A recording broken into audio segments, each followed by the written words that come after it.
Bonjour, merci encore de rester fidèle sur Seneweb TV et ceux qui lisent seneweb.com. Encore une fois de plus, nous sommes très heureux de vous recevoir encore une fois de plus sur Seneweb. Merci encore une fois de plus aussi à tous nos téléspectateurs d'ici et d'ailleurs qui continuent aussi à nous regarder dans toutes nos plateformes digitales. Alors ce matin, nous avons encore l'immense plaisir de recevoir sur ce plateau une chanteuse, une star qu'on ne présente plus dans le paysage musical africain et français.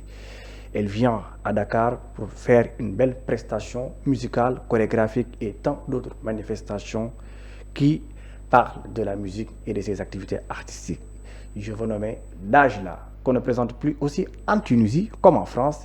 Elle est là aujourd'hui, c'est mon invité. Nous allons parler de sa musique, parler de sa carrière, parler aussi de ses projets et aussi de son nouvel EP qui va bientôt sortir ce vendredi. Dajla, bonjour. Bonjour Alioune. Merci d'avoir accepté notre invitation. Merci à vous, c'est un honneur, un plaisir d'être ici. Alors, comment voyez-vous le Sénégal, pays de la Teranga? Alors, moi, un pays que vous connaissez très bien même. Oui, je connais bien maintenant. Je suis tombée amoureuse du Sénégal. J'ai beaucoup voyagé dans ma vie à travers le monde et j'ai beaucoup cherché le lieu où j'aimerais être et je crois que je l'ai trouvé. Merci beaucoup. Donc, comme son nom l'indique, le pays de l'hospitalité. Absolument. Alors, vous êtes au Sénégal actuellement dans le cadre de vos activités artistiques et professionnelles. Vous préparez aussi la sortie prochaine de votre nouvelle EP qui va bientôt sortir. Mais avant la sortie même de cet EP, vous avez fait aussi de belles prestations, de belles performances musicales à New York, en France, en Tunisie et tant d'autres. Mais avant d'en aller dans le fond de cette discussion, nous voulons aussi que vous nous parlez un peu de la personne de Dajla.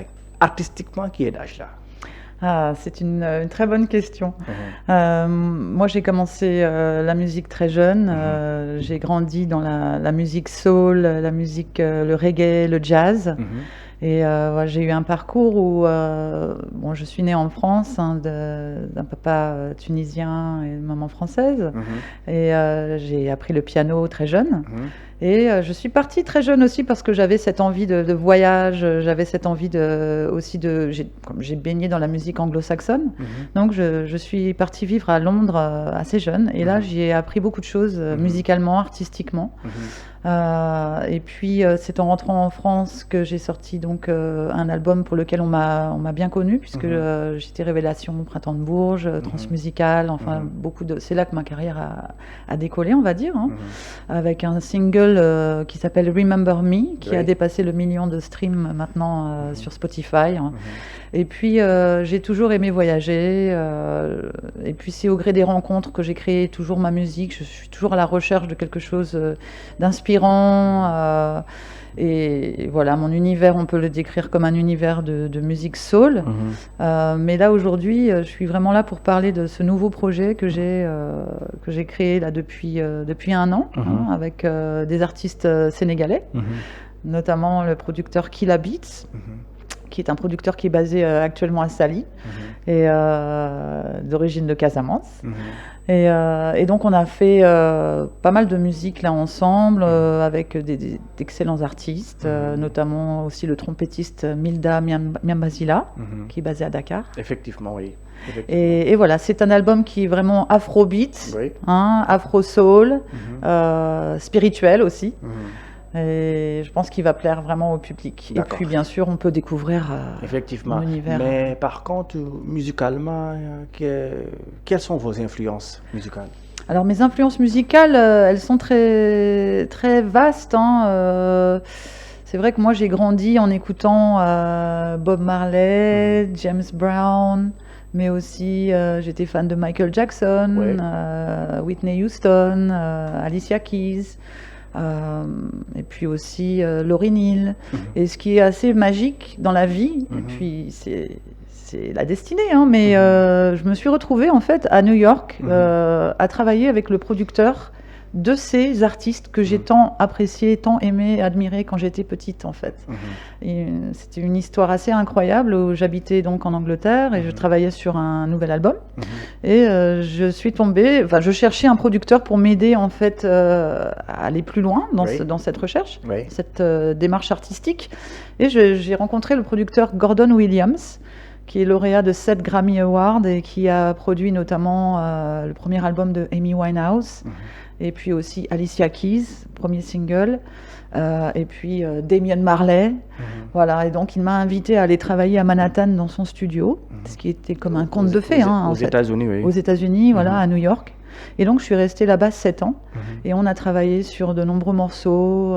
C'était vraiment magique. Là-bas, c'est vrai que j'ai épuisé beaucoup d'inspiration, et c'est ça ma patte de fabrique. C'est vraiment un mélange de soul, afro, de reggae, en français et en anglais. En anglais. Vu votre belle tenue, et votre belle coiffure, merci. Est-ce qu'on peut dire aussi qu'à travers vos œuvres artistiques et musicales, vous êtes authentique? Alors pour moi, l'authenticité, c'est vraiment ce qui a toujours guidé ma démarche artistique. J'ai toujours voulu comment dire, inspirer aussi le public vers quelque chose de plus beau, transcender un petit peu les challenges et les douleurs de la vie, parce qu'il y a une recherche quand même spirituelle, on va dire, derrière ma démarche, puisque je chante de la soul. Oui. La soul, c'est l'âme, la chanson, c'est la musique de l'âme. Bon, c'est un style de musique, mais pour moi, toute musique inspirée, c'est de la soul. Je veux dire, la musique africaine, pour moi, j'adore tout ce qui vient du Sénégal, bien sûr, mais quand on parle du reggae, les racines sont en Afrique aussi. Donc, c'est ça pour moi, c'est vraiment d'être fidèle à soi-même, d'être authentique. C'est ça ma quête, en fait. C'est vraiment chanter l'amour, chanter la recherche spirituelle, chanter les relations. Pour embellir la vie, puis donner de la force aux personnes qui écoutent. Puisque nous, les auteurs-compositeurs, les artistes, les chanteurs, nous sommes là pour mettre des mots en musique, effectivement, pour agrémenter la vie, pour améliorer la vie. C'est comme ça que je le vois, moi. C'est-à-dire que quand on est, voilà, on se sent un peu triste, on n'est pas bien, on a besoin de prendre du courage. Voilà, quelqu'un comme Bob Marley, c'est ce qu'il donnait aux gens, donner la force. D'accord. Vous êtes sénégalaise, tunisienne, française, américaine et autres. Et à travers votre musique aussi, est-ce qu'on aura l'occasion, ou bien d'habitude dans vos chansons, est-ce qu'on sent la jonction entre ces localités différentes que vous avez eu l'opportunité d'y habiter et de visiter? Oui, je pense que chaque personne qui va écouter ma musique va sentir justement cet aspect de world citizen, citoyen du monde. Moi, je me considère habitante de cette planète, et partout où je vais, je rencontre des artistes, et je pense qu'il y a énormément d'artistes partout sur la planète qui tendent vers ça.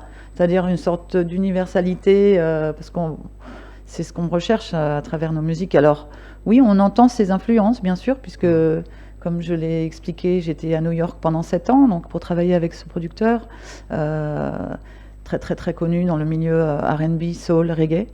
Donc on a quand même, j'ai appris énormément de lui, et puis on a créé beaucoup. Et puis là, depuis 2 ans, avec mes allers-retours entre la France et le Sénégal, je suis vraiment très très heureuse du résultat qu'on a là avec cette EP qui sort vendredi. Un mélange d'afro, de soul, de hip-hop, puisqu'on a aussi invité des rappeurs, et de jazz, d'afro-jazz. C'est ça. On veut mettre des mots, mais en fait, la musique parle d'elle-même. Je pense que c'est vraiment un beau résultat. Et en plus, l'invité nigérien, le chanteur, Kona Kizin, lui, il amène vraiment sa touche d'afrobeat nigérien qui est vraiment magnifique. Donc c'est unique, c'est à nous, il faut l'écouter. D'accord, de New York à Paris en passant par Tunis et Dakar, quelle est votre perception sur la musique? Sur la musique en général? En général. Alors, c'est une question très vaste.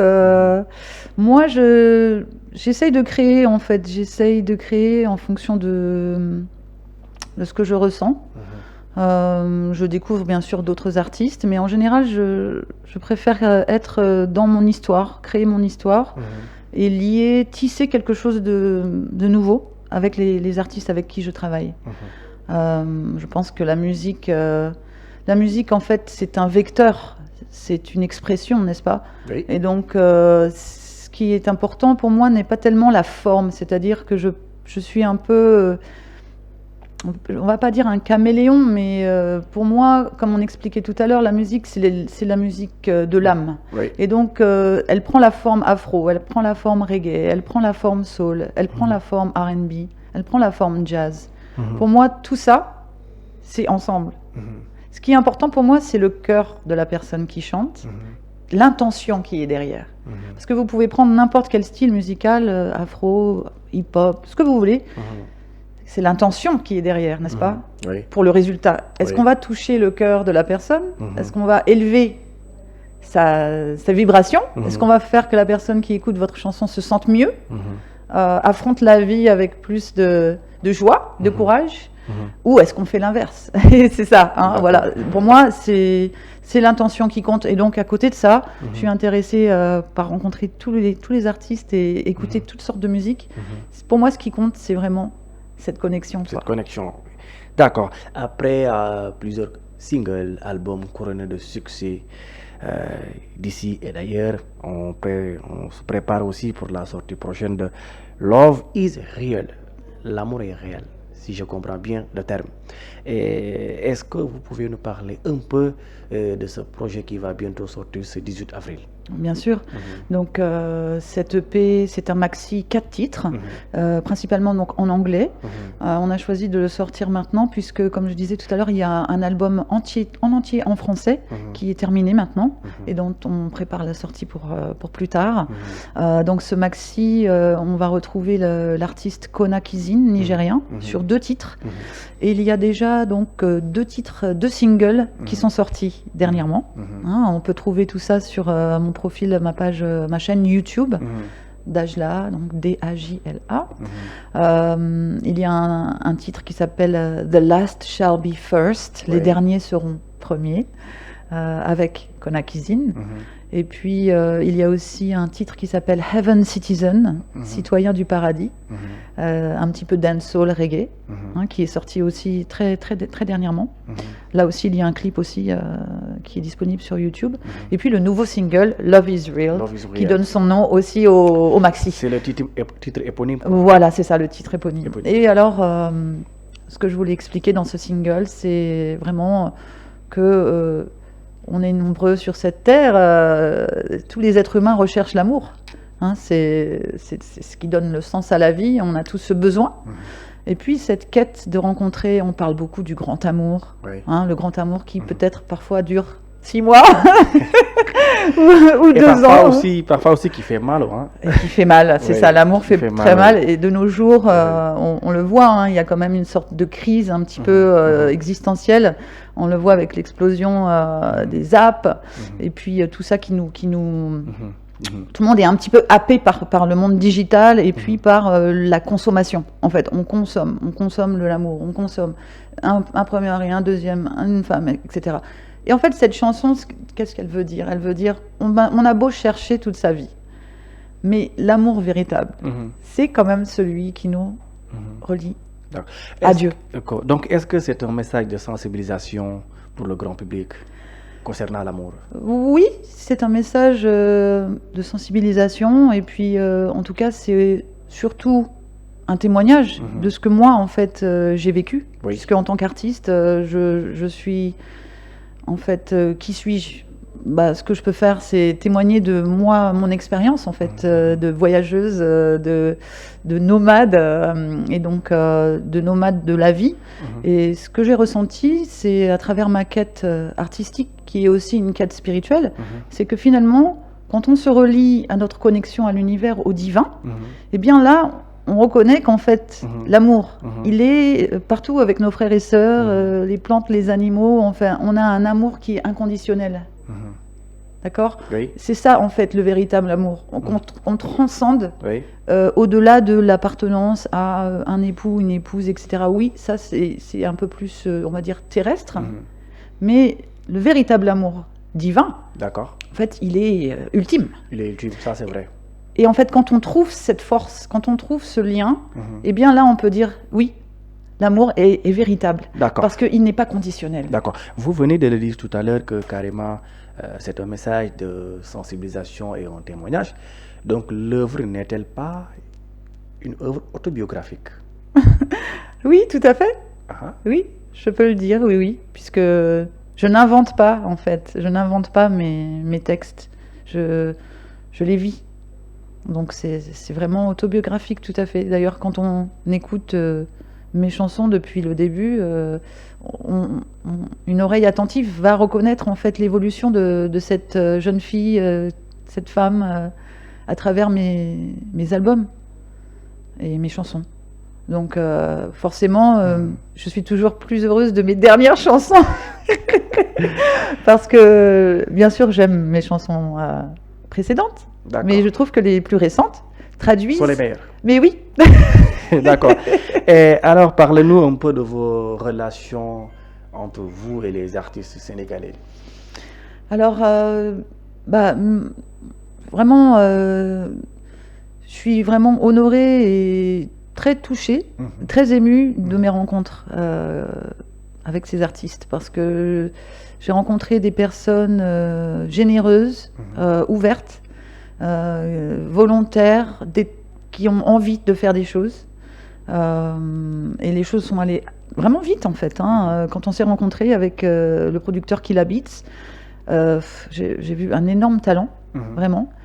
Et talent non seulement de beatmaking, mais aussi de compositeur, de chanteur. Pareil de même avec Milda, le trompettiste. Il est venu enregistrer en studio, il a posé ses parties de trompette. Et puis il y a une vraie fraternité en fait, et une volonté de collaborer, de former des liens, de créer des ponts, et puis d'aller de l'avant. Donc bon, j'ai trouvé une sorte de famille en fait artistique ici. Après la sortie de ce projet Love is Real, quelles sont les activités à venir? Donc bon, là, on va vraiment se concentrer sur cette EP, bien sûr, la promotion, et puis aussi développer des liens avec des partenaires ici au Sénégal, mais aussi en Afrique en général. On aimerait vraiment aussi le présenter au public, donc partir en tournée, faire des concerts et des festivals. Donc on est en train de travailler à cet effet.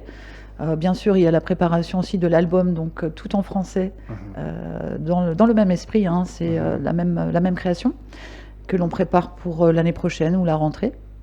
Là aussi, à présenter au public. Il faut dire aussi que j'avais déjà fait participer à un salon fin 2021 à Durban. Donc CANEX, c'est Creative African Nexus. Donc c'est un gros salon intra-africain, un énorme salon africain. Et donc là, j'ai rencontré énormément d'artistes. Et c'est d'ailleurs grâce à ce salon que j'ai découvert le Sénégal. D'accord. Puisqu'on a été invité par la suite à Dakar. Et puis ensuite, l'histoire s'est déroulée. D'accord. En tout cas, Dajla, merci d'avoir accepté notre invitation. Mais merci. Avant de vous laisser partir, quel est le mot de la fin? Alors le mot de la fin, c'est Djeredjef. Oui. Merci à Sénéweb, merci au Sénégal et à tous les artistes avec qui je travaille. Et puis on espère se retrouver sur scène en 2025 et à très bientôt. Merci beaucoup Dajla, merci beaucoup à vous aussi, chers téléspectateurs, de nous avoir octroyé votre aimable attention. C'était Dajla, notre invité de ce matin. Je vous rappelle que son projet de paix Love is Real va sortir ce 18 avril dans toutes les plateformes digitales au Sénégal comme partout à travers le monde. Merci, à bientôt.